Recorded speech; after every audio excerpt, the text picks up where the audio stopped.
Vamos a continuar. Antes de presentar a Daniel, quiero recordaros que las preguntas podéis empezar a escribirlas al chat dirigido a mí, por favor, porque luego, como decíamos, nos llegan después y ya no tenemos a los ponentes disponibles para contestar. Os presento a Daniel. Daniel es ingeniero de telecomunicaciones por la Universidad Politécnica de Madrid y después da un giro, ahí me parece genial, pero rotundo, y se licencia en Bellas Artes. Trabaja actualmente en el Departamento de Conservación del IPCE, pero ha desarrollado muchísimos proyectos de investigación, supongo que de ambos campos y combinaciones de los mismos. En estos momentos trabaja, como os digo, en el Departamento de Conservación y nos va a hablar sobre los posibles riesgos que puedan amenazar a la colección de Fortuny. Muchas gracias, Daniel, te dejo a ti. Venga, gracias.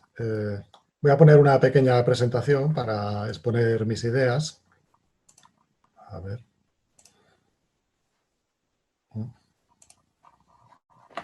Vale.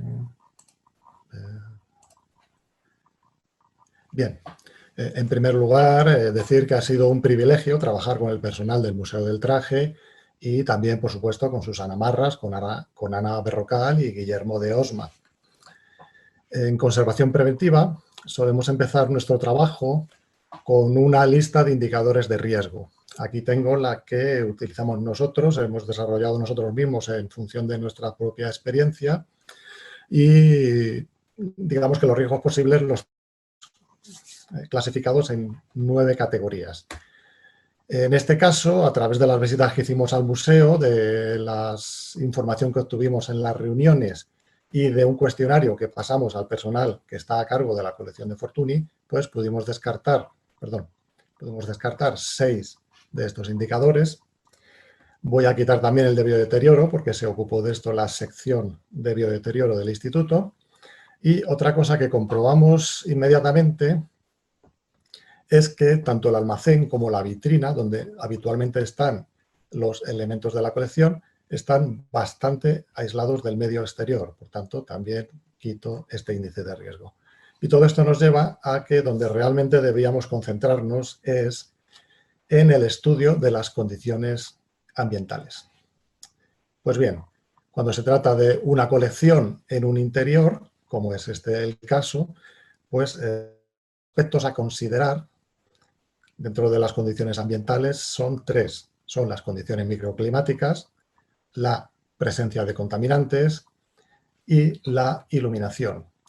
Al respecto, lo primero que quiero decir, porque luego me voy a referir a ellas, es que existen estudios, investigaciones publicadas, europeas, recientes, que son específicas, que estudian específicamente la conservación de la seda.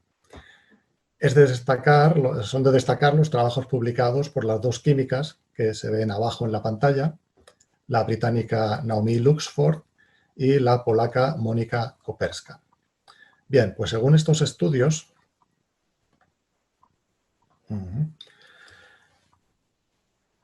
los mecanismos por los cuales se degrada de forma natural la seda básicamente serían 2.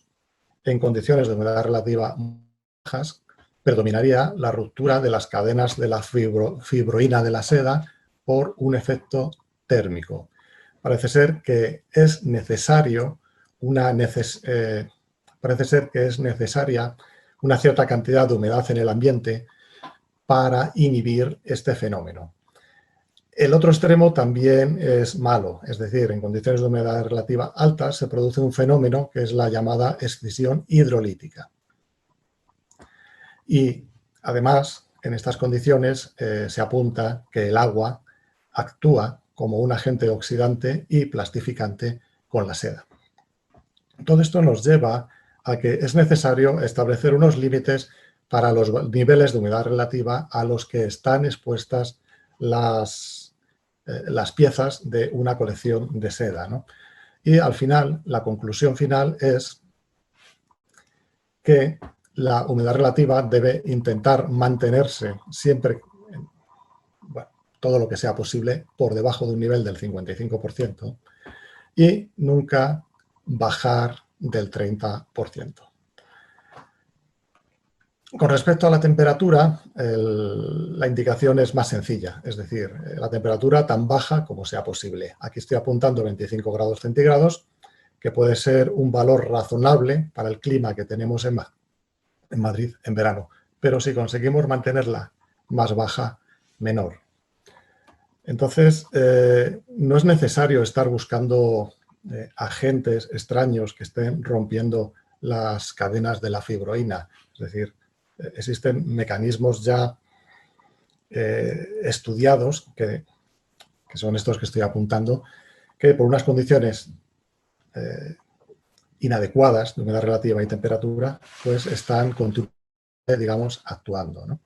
Bien, si estos límites umbrales de los que estoy hablando los llevo a una gráfica, a un diagrama psicrométrico, que lo único que hace es poner en relación la humedad relativa con la temperatura, obtenemos esto que vemos ahora. Ese contorno negro cerrado representa esos límites umbrales que he indicado antes y la mancha verde que vemos es la acumulación de las distintas medidas de humedad relativa y temperatura que se han venido haciendo, en este caso, en el almacén que alberga la colección Fortuny dentro del Museo del Traje durante la primavera de 2019. Bueno, esta gráfica pues es muy alentadora, esto es un pleno, están todas las medidas dentro de esos límites. Eso quiere decir que en principio funciona bien el almacén. Habría que ver las demás estaciones y habría que ver qué está ocurriendo con la vitrina. Esto se lo dejo a Luis. Ya no voy a seguir hablando más de las condiciones microclimáticas porque las va a desarrollar con detalle Luis en la siguiente intervención. Voy a hablar ahora del siguiente aspecto, que era la contaminación, la presencia de contaminantes. Bueno, cuando estamos en un entorno urbano, como es el caso, los primeros contaminantes que hay que vigilar, digamos, son el dióxido de nitrógeno, el dióxido de azufre y el ozono. En este caso contábamos con el trabajo que realizó Isabel Sousa en 2017 en el contexto de su trabajo fin de máster en la Facultad de Bellas Artes y en un momento en que se encontraba colaborando con nuestra sección de conservación preventiva. Y de los resultados de este estudio nos llevaron a la conclusión de que los gases no son realmente un riesgo inmediato. En la literatura científica existen otros factores, que son los que muestro ahora en la pantalla, que pueden acelerar estos procesos de degradación de la seda naturales. Son el propio oxígeno, las sales metálicas y los compuestos orgánicos volátiles. Vale, voy a ir por partes.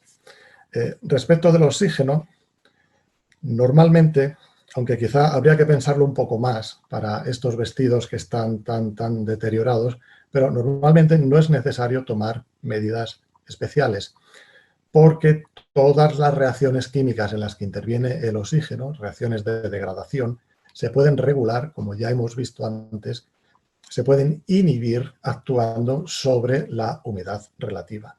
Aquí el consejo es vigilar los niveles de humedad relativa y temperatura. Las sales metálicas sí que son un problema y son un problema importante. Ya ha comentado Susana Marras que se han encontrado una gran cantidad de elementos metálicos. Además, son elementos que el artista Mariano Fortuny quiso que estuvieran allí y está totalmente fuera de lugar el retirarlos. ¿Qué se puede hacer con ellos? Pues bueno, lo único que se puede hacer es utilizar barreras físicas para que no exista una contaminación cruzada entre los distintos vestidos. Pero esto es algo que ya estaban haciendo en el Museo del Traje. Entonces voy a hablar un poco más extenso de los compuestos orgánicos volátiles. Vale. Para entender el problema de los compuestos orgánicos volátiles, vamos a considerar el vestido que estamos viendo ahora. Vale, ya digo que no es un Fortuny, ya digo que tampoco es un Delfos, pero sí vamos a suponer que es de seda. Vale, pues como digo, para entender este problema lo mejor es darle la vuelta. Porque la propia seda, al degradarse, emite esos compuestos orgánicos volátiles, que a su vez aceleran estos procesos naturales de degradación. Entonces, lo que sí que es realmente urgente es evitar la concentración de estos gases para impedir que el proceso de degradación natural se retroalimente. Ahora vamos a ver cómo están... Vale, he ido un poco deprisa. ¿Cuáles son estos compuestos orgánicos volátiles? Vale, pues en sus investigaciones, Mónica Koperska, que he mencionado antes, ha identificado todos estos. Vemos que hay ketonas, vemos que hay ácidos, vemos que hay acetatos, dioxanos, etc. El gran problema es que muchos de ellos pueden acelerar, como digo, el proceso natural de degradación de la seda. Entonces, nuestra prioridad debería ser evitar esa retroalimentación de estos procesos naturales de degradación. Y ahora sí, vamos a ver cómo se guardan los delfos en el Museo del Traje. Bien, lo primero que vemos es el contenedor, que afortunadamente no es hermético, sino que permite un cierto intercambio de aire. Esto está bien. Lo siguiente que vemos es que los vestidos se guardan enrollados, y aquí recordemos lo que ya se ha dicho en otras ponencias, por ejemplo, lo mencionó Guillermo de Osma, es la manera correcta de guardar un delfo para preservar el plisado. Y el plisado es un valor muy importante en el caso de estas piezas. Entonces, pensamos que se debe seguir haciendo así. Pero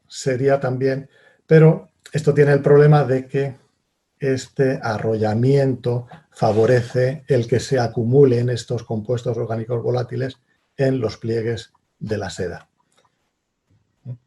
Y eso es un problema. Entonces, lo que aquí es interesante es que se introduzcan pautas de ventilación, que se introduzca una rutina en la que periódicamente se saquen estos vestidos de los cajones. Algunos no se pueden extender completamente, como ya nos ha dicho Esther, por su estado de conservación, por su mal estado de conservación, pero mantenerlos 24 horas recibiendo la mayor ventilación posible para luego volver a enrollarlos y volver a guardarlos como estaban.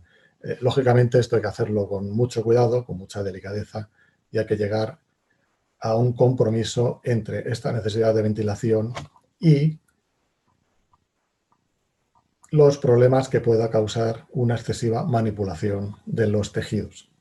Entonces, habría que buscar la frecuencia con que se realiza esta operación en función de este compromiso, y podría ser, por ejemplo, pues una vez al año. Tampoco tiene que ser de una manera muy frecuente.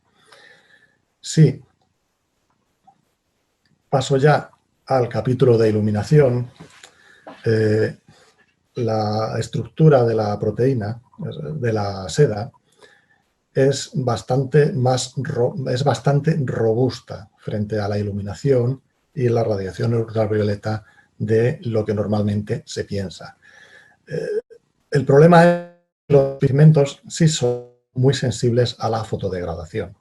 Entonces, aquí realmente lo que hay que dar es el consejo estándar para piezas policromadas sensibles, que se resume en dos frases: iluminar lo menos posible y eliminar tanto como sea posible la componente ultravioleta de la luz.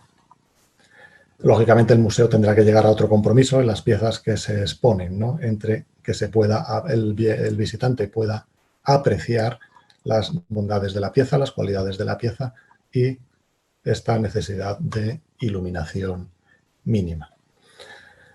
Y lo dejo aquí porque va a seguir Luis, nos va a hablar con más detalle de realmente cómo las condiciones en el museo y qué se está haciendo al respecto. Gracias a todos.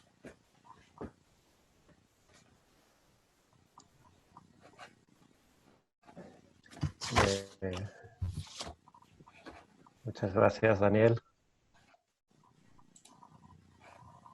Uy.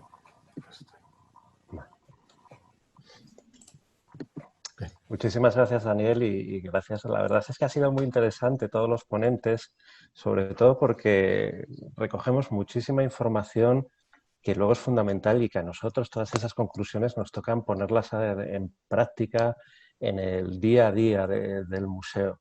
Como ha comentado Daniel, yo voy a hablar un poco de cuáles son las circunstancias de la conservación preventiva de esta colección en concreto. Lucina. Luis, es que ha sido tan rápido el tránsito entre los entre que estaba intentando decirle a Daniel, cierra tu pantalla compartida para verte a ti, y no me ha dado tiempo a presentarte. Bueno, el último ponente de la mañana es mi compañero Luis Pérez Armiño del Museo del Traje. Él es conservador y además responsable del Departamento de Conservación dentro del museo, dentro de muchas cosas que hace. Es el responsable de conservación, tanto en almacenes como en exposición, con lo cual le toca una función muy, muy dura y nos va a completar la charla de Daniel con el otro lado, ¿no? La parte práctica de la conservación de esta colección dentro del Museo del Traje. Cuando quieras, Luis, muchas gracias. Gracias, Lucina. Bueno, pues voy a continuar un poco tratando de explicar cuáles son las circunstancias, cuáles son los parámetros de conservación preventiva que nos damos en el museo y sobre todo voy a insistir en esas condiciones microambientales, microclimáticas, porque desde hace ya bastante tiempo, desde hace meses y debido a las especiales características del museo, se han convertido en una especie de campo de batalla bastante importante para nosotros de cara a asegurar unas condiciones adecuadas para la preservación de las piezas. Voy a poner una pequeña presentación que realmente... A ver.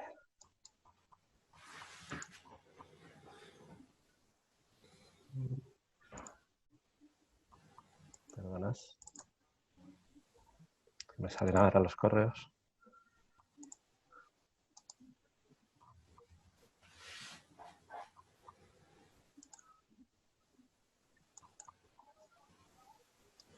A ver, perdonad, Valentín.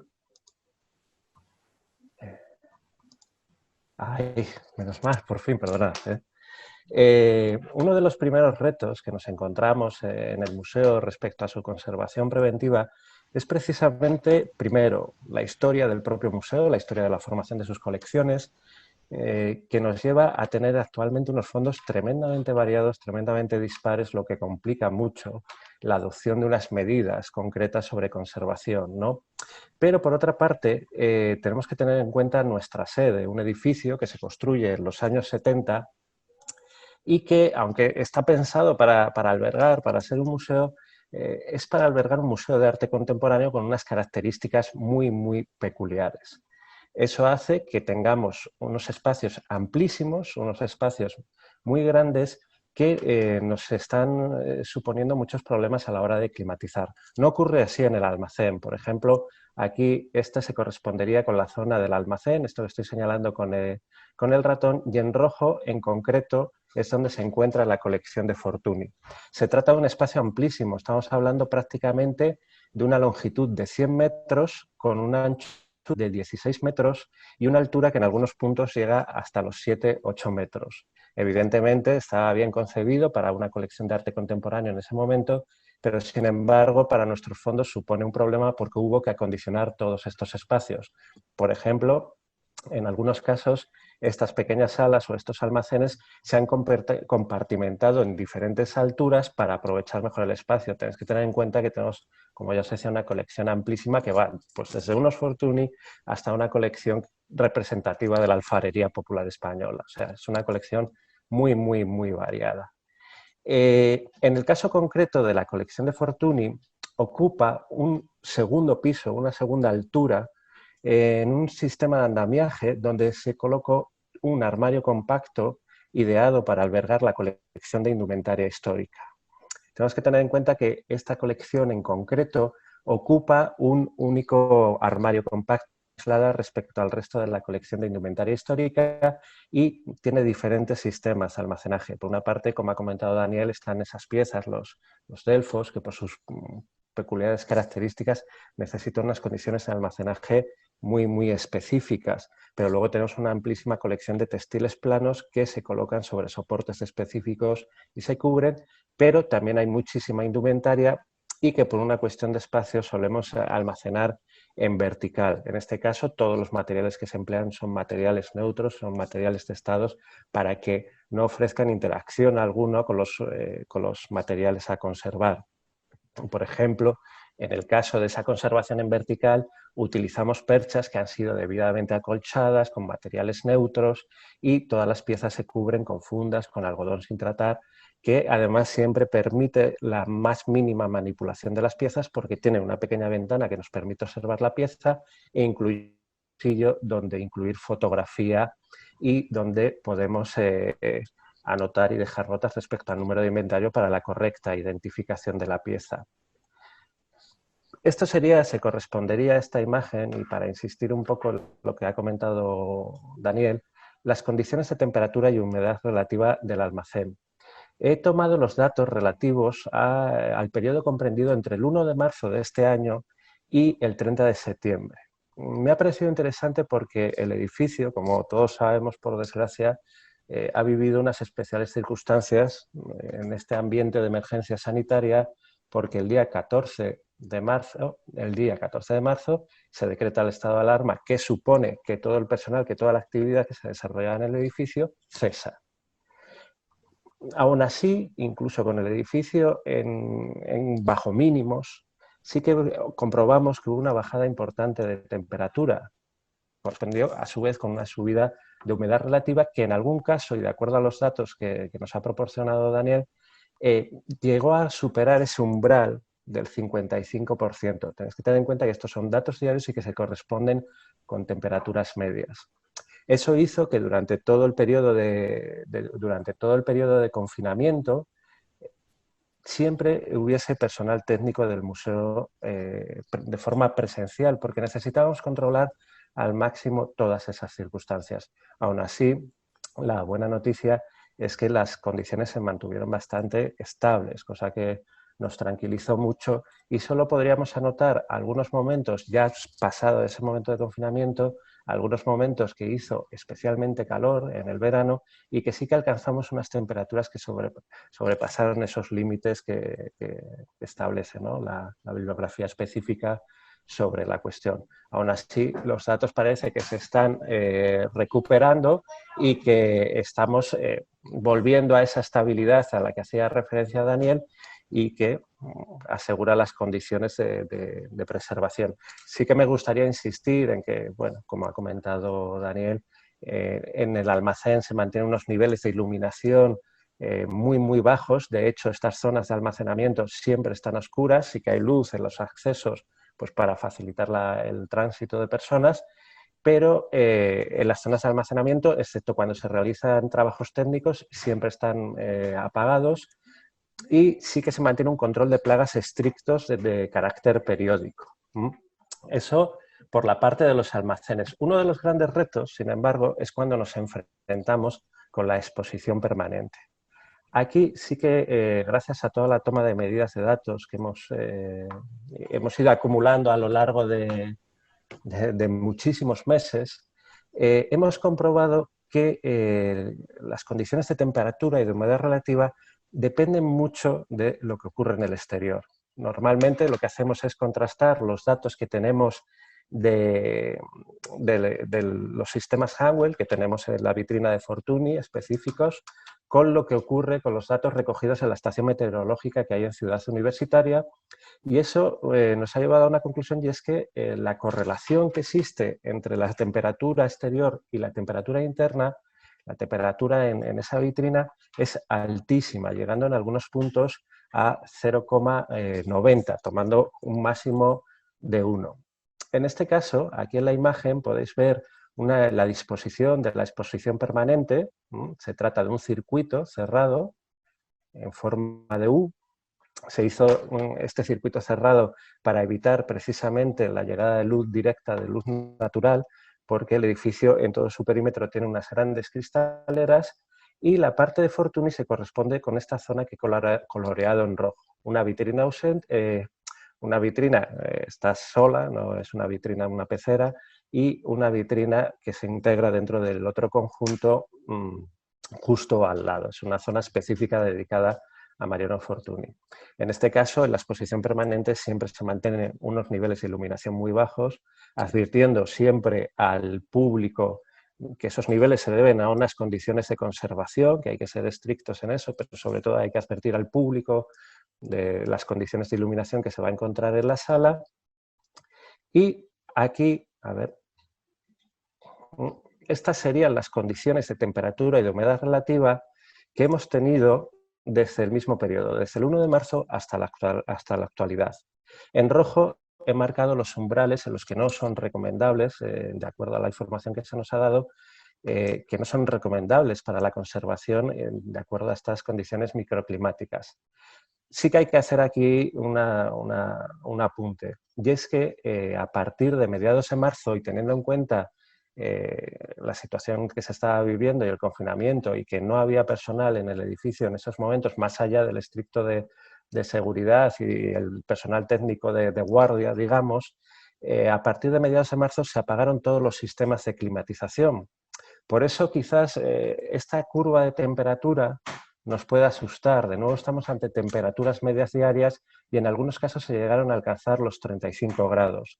Es lo que digo, uno de los problemas que nos ofrece el edificio. Y es que hay muy poco aislamiento respecto a lo que ocurre en el exterior. Y evidentemente ese aumento de la temperatura se vio acompañado de un descenso de la humedad relativa bastante importante, de nuevo por debajo de esos umbrales recomendables.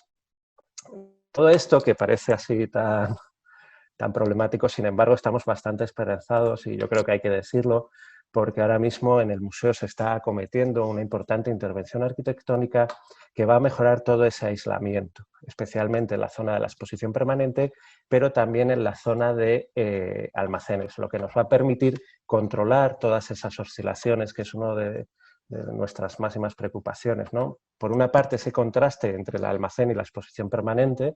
Tenemos que tener en cuenta que las piezas pasan la mayor parte de su vida en el museo dentro de los almacenes y evidentemente cuando suben a la exposición permanente sí que hay un periodo de transición, pero bueno, nos preocupa cómo puede ser ese periodo de transición y si realmente ayuda a mantener unas condiciones adecuadas.